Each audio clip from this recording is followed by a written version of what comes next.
Neste dia, os templários não tinham castelos para se esconder. Eles tiveram que se tornar o próprio castelo. Mas para erguer essa muralha humana, um homem teria que pagar o preço mais alto de todos. Você entenderá o porquê ao final dessa jornada. Em 1212, um exército cristão avançava pela Sierra Morena. À frente, um inimigo poderoso. Um exército que já havia vencido os cristãos. Mas desta vez havia algo diferente.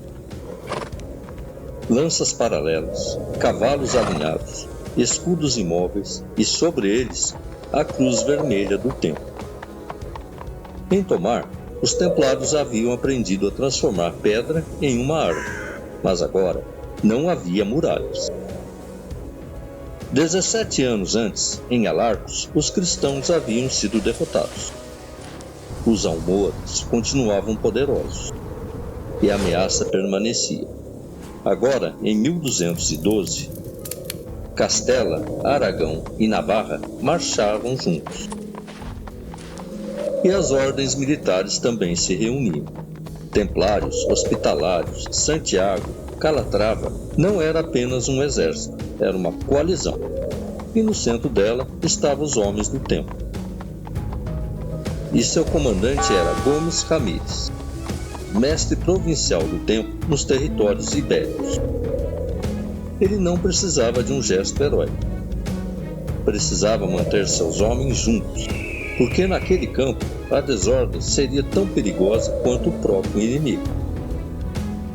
As linhas foram organizadas, os cavalos preparados, as lanças baixaram e os homens permaneceram imóveis.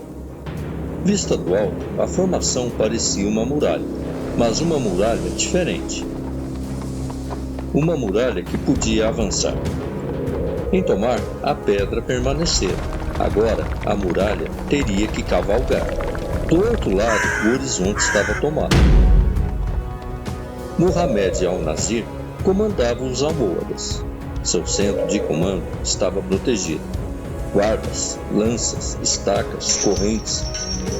Entre os dois exércitos havia apenas distância. Os cavalos respiravam. As lanças permaneciam imóveis, e então as linhas começaram a avançar. Primeiro, o som das ferraduras, depois, o choque das armas. A poeira subiu, as linhas se encontraram, e o campo desapareceu em fumaça, metal e gritos.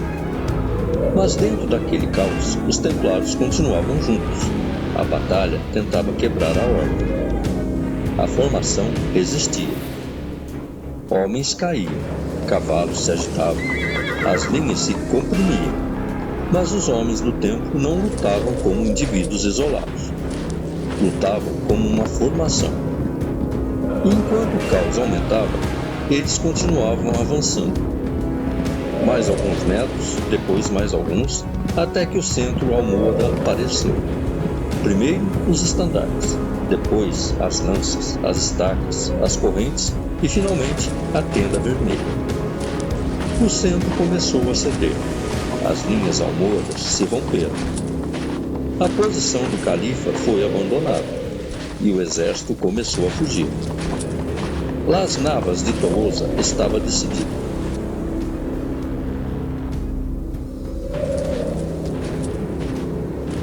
Mas a vitória não significava ausência de perdas. Restaram cavalos exaustos, armaduras marcadas, lanças quebradas e homens em silêncio. Poucos dias depois, Gomes Ramírez estava morto. A vitória tinha seu preço, mas a disciplina permanecia. E a história continuaria. Em Tomar, a muralha era pedra. Las Navas, a muralha era disciplina. E passou a cavalgar. Mas uma vitória não encerra uma guerra. Ela muda o que vem depois. E para os homens do templo, o próximo caminho levaria a uma nova fronteira.